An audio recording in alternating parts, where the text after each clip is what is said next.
China व नेपाल दोनों side से एवरेस्ट करने वाली मैं इंडिया की पहली बेटी हूँ। 3 बारी मैं एवरेस्ट टॉप में सबमिट करने में कामयाब रही। 2 बारी मैंने नेपाल से किया, 1 बारी मैंने चाइना से किया। मैं माउंटेन पे तभी आती हूँ जब मुझे अंदर से आवाज़ आती है, क्योंकि आप कभी भी किसी भी माउंटेन पे आप खुद नहीं जा सकते, माउंटेन आपको बुलाता है। उसके बाद मैंने माउंट लोत्से की चढ़ाई की, माउंट मकालू किया, माउंट मनासुलू किया, और अभी मैं माउंट अन्नापूर्णा की क्लाइंबिंग पे हूँ। और परमात्मा, मुझे अंदर से कॉन्फिडेंस आ रहा है कि बहुत अच्छा रहेगा और ये मिशन भी सफल रहेगा। नेपाल में रेस्क्यू बहुत अच्छा है, किसी भी देश में इतना अच्छा रेस्क्यू नहीं है। जब आप किसी मिशन पे जा रहे हो तो आप कॉन्फिडेंट होने चाहिए हर तरीके से, इक्विपमेंट अच्छा मिलता है। तो इसीलिए बार बार माउंटेन में आने का मन ये करता है कि मान लीजिए आपको कोई दिक्कत होगी, इंजरी होगी, तो आपको तुरंत रेस्क्यू मिल जाता है, हॉस्पिटल की सुविधाएं मिल जाती हैं। तो इसीलिए नेपाल में बार बार आने का मन करता है। देखिए, सारे जो 8,000 मीटर से ऊपर के माउंटेन है वो सारे नेपाल में है लगभग। नेपाल के लोग बहुत अच्छे हैं। मैं लड़की हूँ। सबसे बड़ी बात ये कहूँगी कि आप रात को किसी टाइम भी निकल जाएं, सभी सम्मान करते हैं। महिला का बहुत ज़्यादा सम्मान है। देखिए, 8,000 पे अगर हम सारा टोटल खर्च देखें तो लगभग 30 लाख के आसपास आ जाता है। मतलब इक्विपमेंट है, आपका खाने का है, आप फ्लाइट का है, आप 10 लाख 12 लाख तो गवर्नमेंट को रॉयल्टी पे करते हैं। कि जब आप माउंटेन में जाते हैं तो बिल्कुल पॉजिटिव फील करते हैं। ये होता है कि पूरी विश्व को बदल दूं मैं, ऐसा फील होता है। तो बहुत सारी एनर्जी वहाँ से मिलती है। पूरा हिमालय जब चारों तरफ से देखते हैं तो बड़ा लक्की सा महसूस करते हैं कि यहाँ पर बहुत कम लोग दुनिया के आते हैं पूरे वर्ल्ड में से। सो मैं लक्की हूँ कि मैं यहाँ तक पहुँचा। नमस्ते। नमस्ते, स्वागत है नेपाल में आपको। थैंक यू, शुक्रिया। नेपाल से मुझे बड़ा प्रेम है, बड़ा लगाव है, और मैं हमेशा ये लगता है कि मेरा अपना घर है। अभी आप माउंट क्लाइंबिंग करने के लिए नेपाल में आया, इससे पहले भी आप बुलाए माउंट एवरेस्ट 3 टाइम्स क्लाइंब किया जी। इस टाइम में अन्नपूर्णा में क्लाइंब करेगा जी।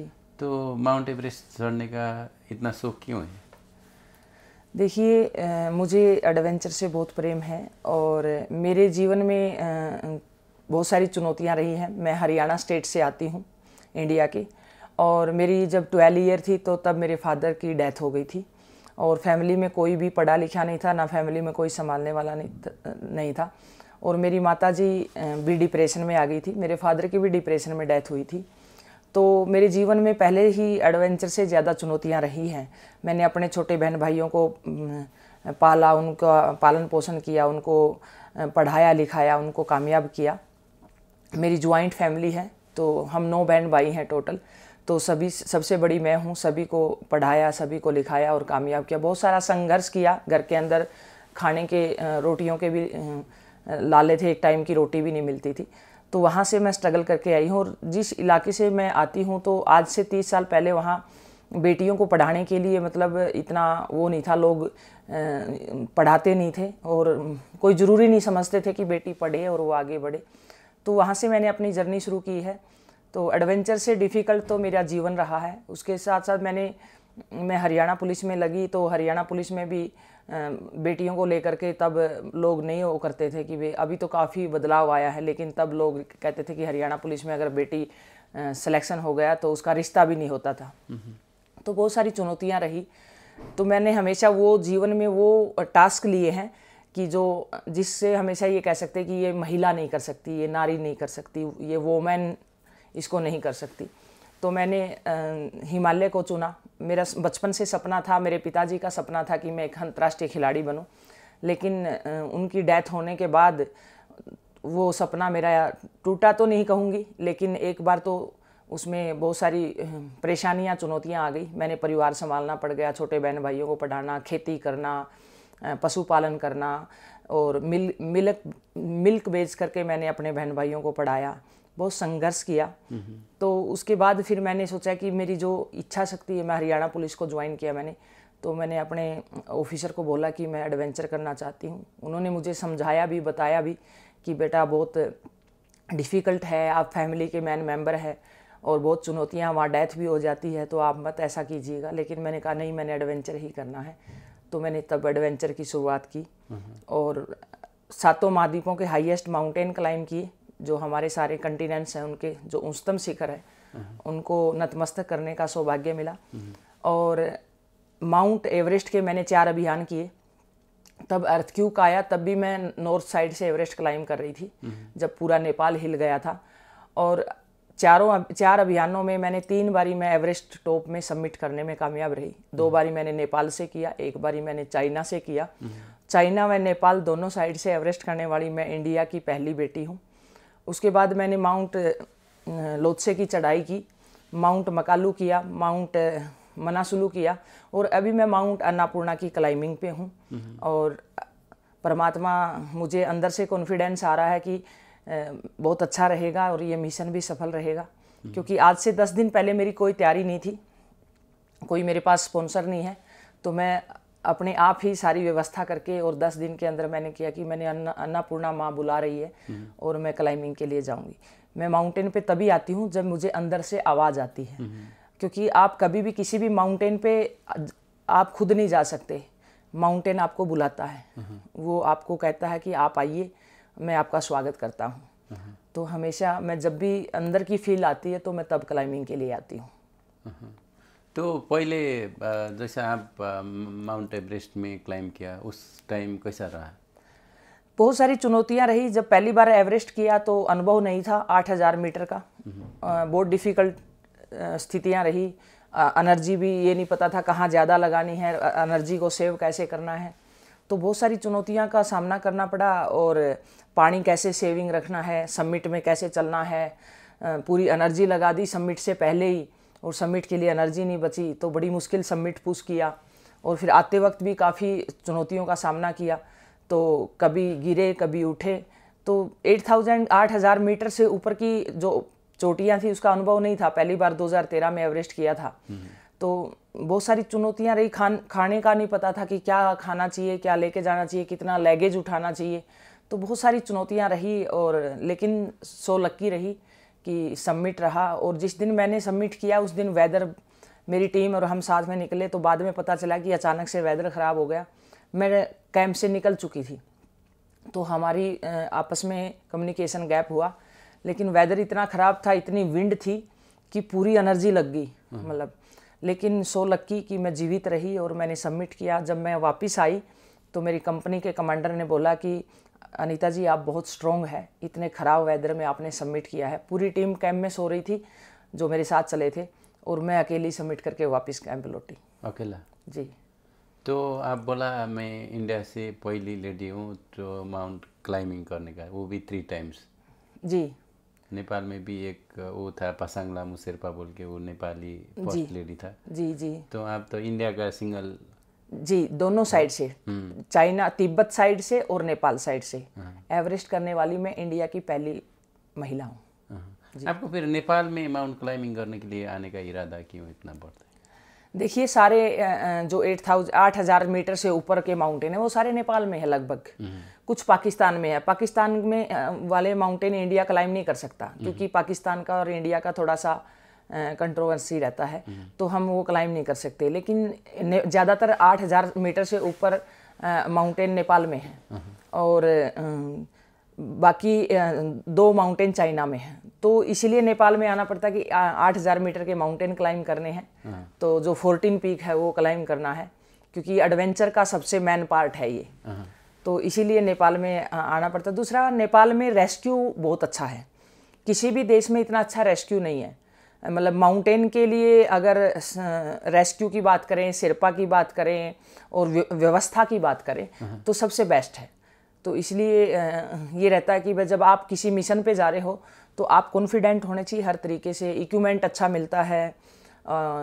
तो इसीलिए बार बार माउंटेन में आने का मन ये करता है कि मान लीजिए आपको कोई दिक्कत होगी, इंजरी होगी, तो आपको तुरंत रेस्क्यू मिल जाता है, हॉस्पिटल की सुविधाएं मिल जाती हैं।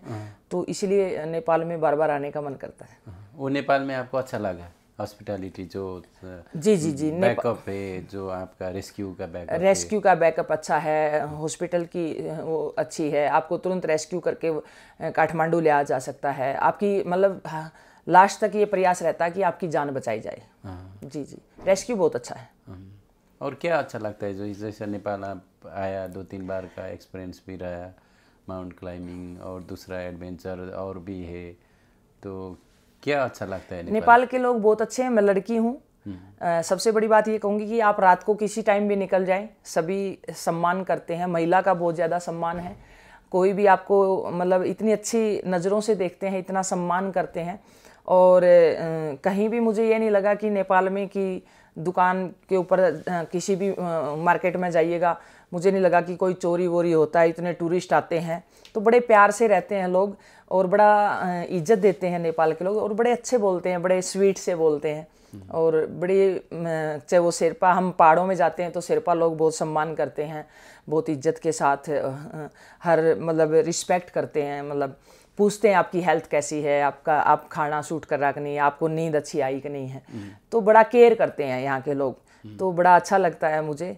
और एक मतलब जब भी अप्रैल मई का महीना होता है तो बड़ा मन करता है कि वापस की काठमांडू की तरफ कदम बढ़ाए जाए और क्लाइंबिंग के लिए जाए। तो नेपाल में वास्तव में बहुत ही मुझे तो बहुत अच्छा लगता है। मतलब यहाँ के लोग बहुत अच्छे हैं।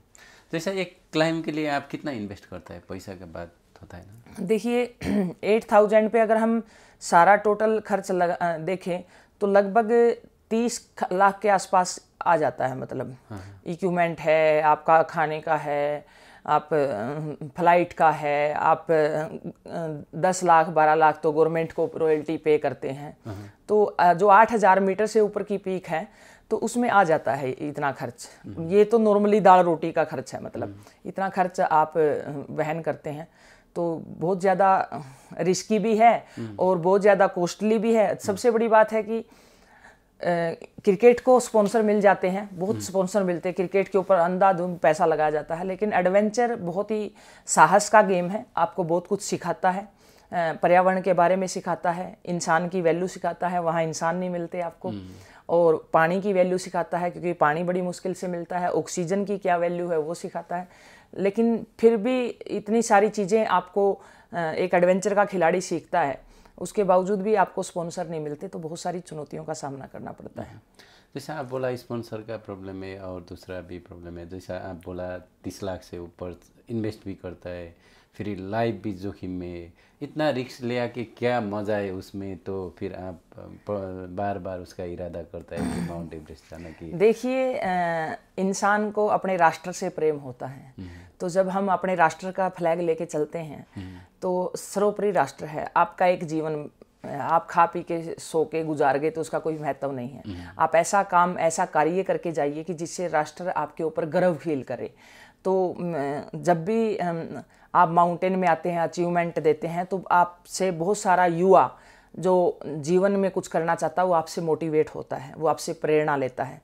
तो जब आप ऐसी ऐसी एक्टिविटी करते हैं, आप ऐसे ऐसे हाईएस्ट माउंटेन क्लाइंब करते हैं, तो देश का युवा बहुत कुछ सीखता है और देश को भी एक प्राउड होता है कि हमारे देश के खिलाड़ी बहुत कुछ कर रहे हैं। तो उसका मज़ा क्या है? जो उसका मज़ा है प्रकृति को जीना, अध्यात्म। सबसे बड़ी बात माउंटेन में अध्यात्म बहुत ही स्पिरिचुअल, बहुत ज़्यादा पावर है। तो अध्यात्म की शक्ति इतनी मजबूत है कि जब आप माउंटेन में जाते हैं तो बिल्कुल पॉजिटिव फील करते हैं। ये होता है कि पूरे विश्व को बदल दूं मैं, ऐसा फील होता है। तो बहुत सारी एनर्जी वहाँ से मिलती है। और टेक्निकल जीवन सबसे ऊपर पहाड़ में चढ़ा, पूरा हिमालय जब चारों तरफ से देखते हैं तो बड़ा लक्की सा महसूस करते हैं कि यहाँ पर बहुत कम लोग दुनिया के आते हैं पूरे वर्ल्ड में से। सो मैं लक्की हूँ कि मैं यहाँ तक पहुँचा हूँ। जो वो पहाड़ के ऊपर जो जाता है ना, कुछ कुछ एक्टिविटीज़ करके आता है लोग। आप पहले का बार में क्या एक्टिविटीज़ किया? तो अभी ये जा रहा है अन्नपूर्णा में, उसमें क्या करके आएंगे? देखिए मैं हमेशा नतमस्तक होती हूँ पहाड़ पे जा कर के, क्योंकि पहाड़ पे मतलब आप जब जाते हैं माउंटेन के ऊपर तो मैं उसको नतमस्तक करती हूँ, क्योंकि आपको उन्होंने अपने ऊपर आने का निमंत्रण दिया है। तो वहाँ पर जा कर के मैं अपना फ्लैग लगाती हूँ, जो भी और बाकी फ्लैग हैं जो स्पॉन्सर किया वो फ्लैग लगाती हूँ अपने, और मैं बैठ कर के वहाँ पर अपने गायत्री मंत्र का उच्चारण करती हूँ और फिर मैं वहाँ से प्रणाम करके फिर मैं वापस निकलती हूँ। वो गायत्री मंत्र क्या है? हमारे गायत्री मंत्र है ओम भूर्भुवः स्वः तस्य वितुर्वरेण्यं भार्गो देवस्य धीमहि धियो यो न प्रचोदयात्। ये हमारा गायत्री मंत्र है। और जब मैं क्लाइंबिंग पे निकलती हूँ, चलती हूँ, तो इस गायत्री मंत्र का उच्चारण करती हूँ, जो मुझे एनर्जी देता है। Thank you for your time. अभी आपका क्लाइंबिंग बहुत सक्सेस के लिए हम लोग विश करता है सुनौलो नेपाल से। Thank you. लास्ट में क्या बोलना चाहती है नेपाल का लोग और इंडिया का लोग, जैसा आप जा रहे हैं एक मिशन में? देखिए, नेपाल और इंडिया एक छोटे बड़े भाई के रूप में है। हमेशा जो हिंदुस्तान है, जो भारत है, वो हमेशा नेपाल को अपना छोटा भाई मानता है, उसी तरीके से उसकी परवरिश करता है। और मेरा तो एक ही मन है कि दो हिंदू राष्ट्र हैं। तो हाँ, बड़ी खुशी होती है जब आपस में मैं इतना प्यार से रहते हैं। तो मैं एक ही बात कहूँगी आपके चैनल के माध्यम से कि इस प्रेम को और बढ़ाएं, एक दूसरे का सम्मान करें, एक दूसरे को इतना ही इज्जत दें, इतना ही प्यार दें, तो बड़ा अच्छा लगता है। मुझे नेपाल और भारत में कोई अंतर नहीं लगता, सेम कल्चर है, सेम संस्कृति है। तो मैं तो एक ही बात कहूँगी कि सभी लोग प्यार से रहें, एक दूसरे का सपोर्ट करें। Thank you for your time. Thank you, शुक्रिया।